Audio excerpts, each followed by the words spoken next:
warahmatullahi wabarakatuh. Waalaikumsalam warahmatullahi wabarakatuh. Sebelum kita mulai, silakan ketua kelasnya dipimpin doa. Siapa ketua kelasnya di sini? David. Silakan David pimpin doa. Siap. Berdoa dalam hati mulai. Selesai memberi salam. Assalamualaikum warahmatullahi wabarakatuh. Oke, silakan dicek dulu di kanan kirinya yang masih ada sampah. Silakan, kalau ada sampah dibuang dulu, duduknya dirapihkan.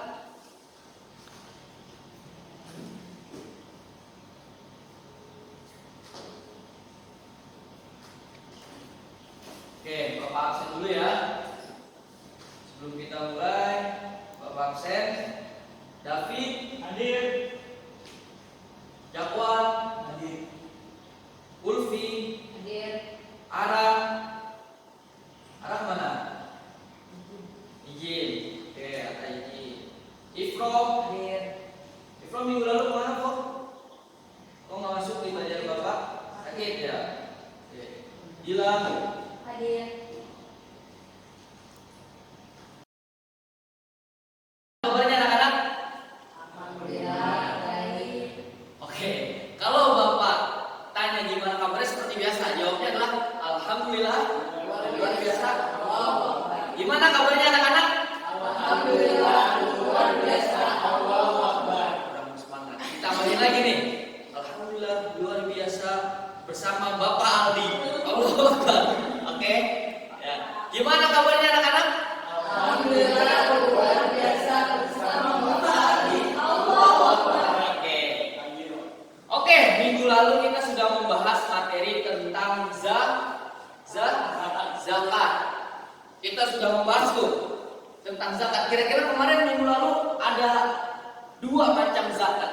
Apa aja Ibu? Zakat apa? Zakat fitrah dan zakat Mal. zakat mal. Nah, kalau David, zakat fitrah untuk apa? Kalau zakat fitrah untuk mensucikan diri. Kalau zakat mal untuk mensucikan harta. Nah, Bapak mau tanya, Ulfi, zakat fitrah pakai apa? Pakai uang, pakai bahan pokok. Bila kalau zakat mal pakai apa? Pakai harta. Sesuai dengan harta yang kita miliki. Misalkan dia termasuk orang yang punya ternak yang banyak, maka yang harus dizakatkan adalah ternaknya. Nah, kemarin kita udah bahas tuh minggu lalu, ya. Minggu lalu kita udah bahas. Nah, sekarang kita ingin membahas tentang 3 panggilan Allah kepada hambanya. Salah satunya kita mau bahas tuh. Ya, jadi ada 3 panggilan Allah kepada hambanya. Yang pertama, panggilan yang setiap hari itu Allah panggil kita tuh. Ya. 5 waktu Allah panggil kita. Panggilan apa namanya? Panggilan salat. Yang kedua, panggilan kita yang Allah panggil ke Baitul Haram. Ya, Mekah. Itu panggilan kedua untuk berhaji. Nah, yang ketiga yaitu panggilan kematian. Nah, niscaya semua orang yang hidup pasti akan mati. Jadi yang kita mau bahas adalah salah satu dari 3 panggilan ini, yaitu yang kedua, panggilan haji. Nah, kita doakan teman kita nih, ketua kelas kita nih, David, supaya cepat-cepat dipanggil Allah. Amin. Kabul. Jadi anak-anak sekalian, ibadah itu bukan hanya tentang. Jadi di ibadah haji itu, ya kan? Gimana bunyinya tuh di rukun Islam yang kelima? Naik haji kelima. Nah, mampunya kayak gimana Pak? Mampunya itu dari banyak segi. Jadi mampu fisik, mampu uang, mampu keimanan dan segala macam. Tapi jangan salah, jangan ketika dibilang mampu seperti itu, kemudian orang yang maksudnya keuangan yang kurang segala macam, kita beranggapan dia tidak bisa.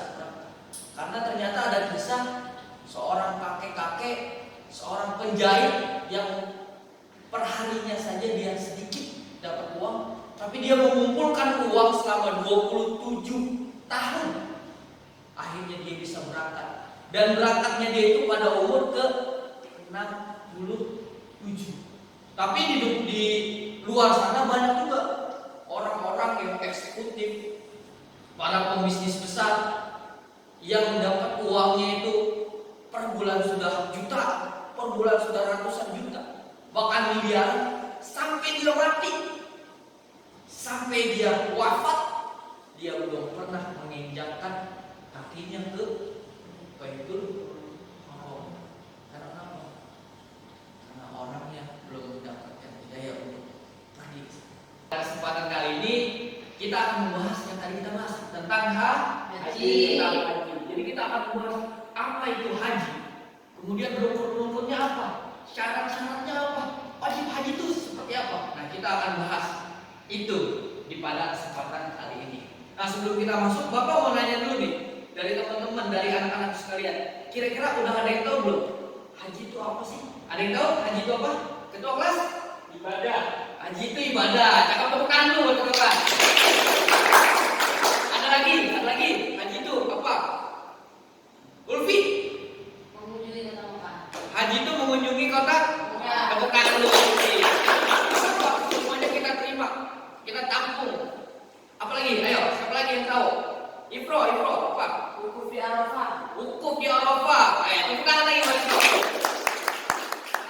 Haji itu apa? Beribadah untuk mendapat ridho Allah. Oke, beribadah untuk mendapatkan ridho Allah.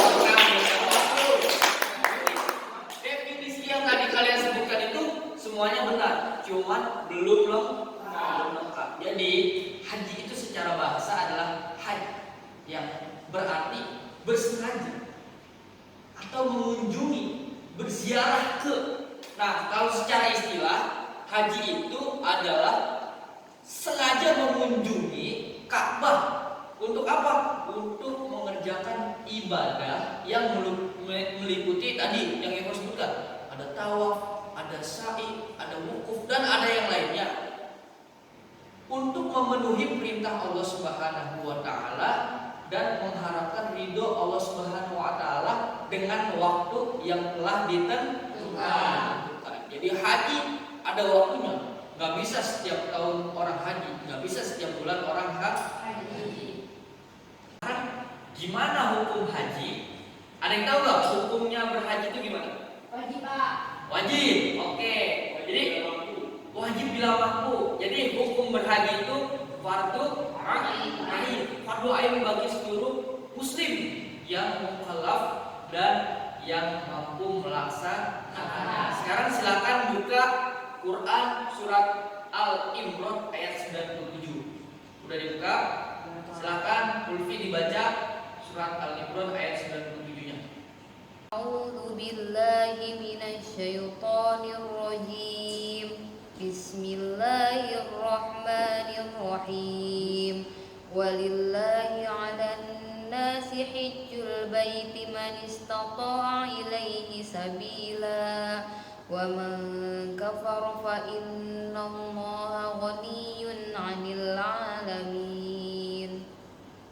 Dan di antara kewajiban manusia terhadap Allah adalah melaksanakan ibadah haji ke Baitullah, yaitu bagi orang-orang yang mampu mengadakan perjalanan ke sana. Barang siapa yang mengingkari kewajiban haji, maka ketahuilah bahwa Allah Maha Kaya, tidak memerlukan sesuatu dari seluruh alam. Nah, di tengah-tengah ayat tadi itu dikatakan bahwa salah satu kewajiban muslim adalah pergi haji ke Baitullah. Nah, di situ dijelaskan juga bagi yang mampu untuk melaksanakannya. Nah, selanjutnya kita akan membicarakan syarat-syarat wajib bagi haji. Kira-kira syarat-syaratnya apa? Amin? Ngobrol. Udah tahu belum syarat-syaratnya haji? Belum tahu kan? Oke, kita bahas syarat-syaratnya haji. Yang pertama, syarat haji yang pertama adalah Islam. Jadi orang kafir nggak wajib. Yang pertama adalah Islam. Yang kedua adalah berakal. Yang gila, maka dia juga tidak wajib berhaji. Yang ketiga yaitu balik. Maka anak-anak tidak wajib berhaji. Kemudian Kemudian merdeka. Merdeka itu artinya budak itu tidak wajib berhaji. Tahu kan hamba sahaya zaman dulu itu masih ada budak. Ya. Nah dia nggak wajib berhaji. Kecuali ketika dia nanti sudah bebas dari budaknya, maka dia disuruh wajib lagi. Baru dia suruh haji. Yang tadi selama dia berhaji, nah ketika jadi budak itu dihitung sunnah. Dan yang terakhir adalah mampu. Nah mampu ini dari segi keuangan, dari segi kesehatan, dari segi keamanan dalam perjalanan. Nah itu semuanya dibahas di situ dalam segi mampu. Jadi orang yang nggak mampu akhirnya tidak diwajibkan untuk berhaji. Rukun haji. Jadi ada banyak rukun haji yang harus dikerjakan ketika berhaji. Nah, nih rukun haji. Jadi tadi kita sudah membahas tuh hukumnya tadi apa, kemudian definisi haji apa, syaratnya tadi apa, ya. Dan rukunnya. Sekarang rukunnya. Ya. Rukun haji itu ada beberapa.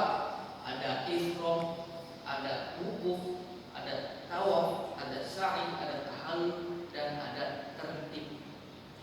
Nah, sekarang kita bagi kelompok ya. Jadi anak-anak diskusi tuh. Kira-kira yang anak-anak ketahui, anak-anak sekalian ketahui tentang wukuf itu apa? Tentang ihram itu apa? Tentang sa'i itu apa? Kita bagi 3 kelompok ya. Silakan.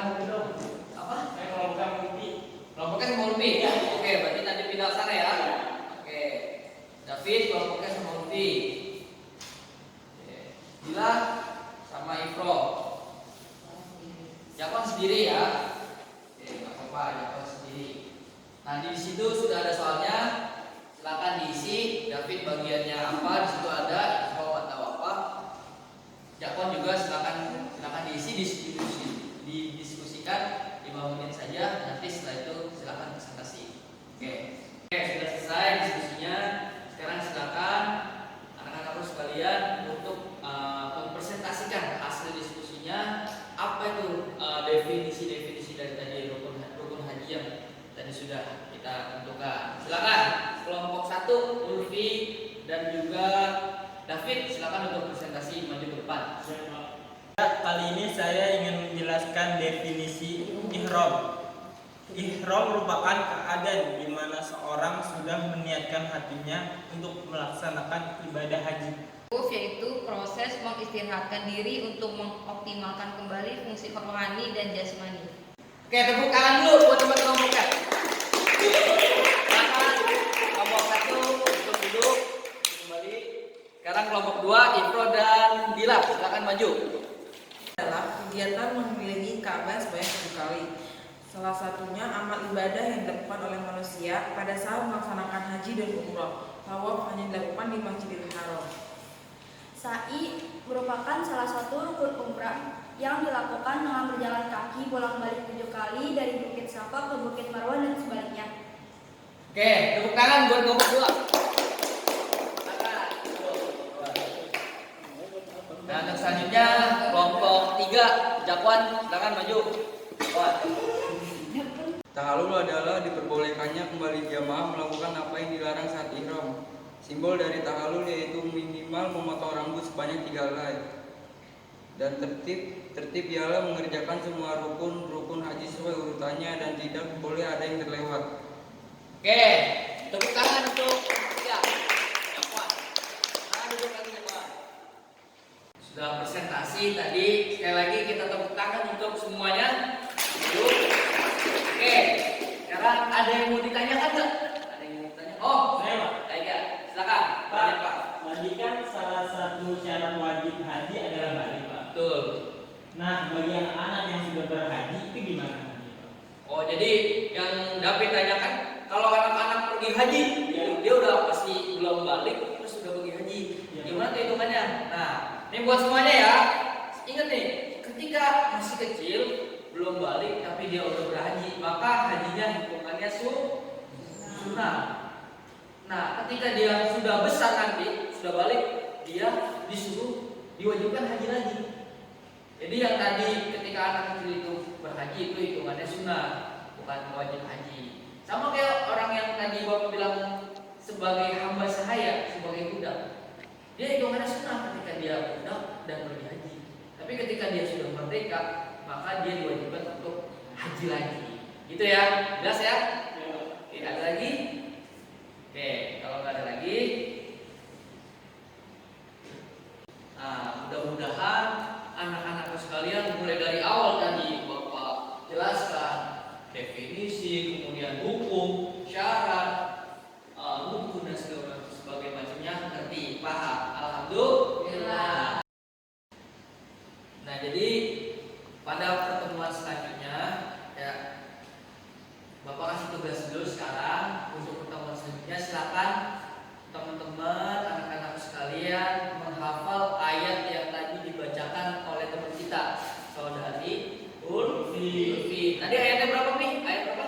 Al-Imran ayat 9 dan 27. Jadi tugas selanjutnya ketika Bapak masuk di sini, kalian Bapak harapkan semuanya sudah menghafal ayat itu. Pak, semua ayatnya panjang Pak. Oke, ayat tentang hajinya saja.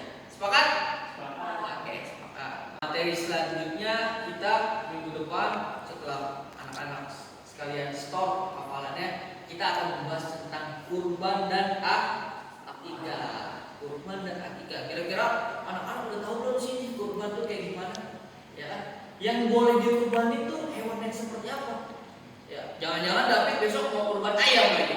Ya, kurban Ulfi. Nah, ya, jadi besok kita akan membahas tuh kurban ketika satu sapi untuk siapa saja. Ada yang bilang untuk keluarga, ada yang bilang untuk 7 orang. Ya, satu kambing kadang ini buat keluarga. Nah, itu kita akan bahas di pertemuan selanjutnya. Oke, untuk kita tutup pelajaran kita pada hari ini, kita baca doa kafaratul majlis bersama-sama. Subhanakallahumma wa bihamdika asyhadu an la ilaha illa anta astaghfiruka wa atubu ilaik. Alhamdulillahirabbil alamin. Kurang lebihnya mohon maaf. Mohon maaf ya. Karena kalau ada kesalahan dari Allah subhanahu. Wabillahi taufiq wal hidayah. Wassalamualaikum warahmatullahi wabarakatuh.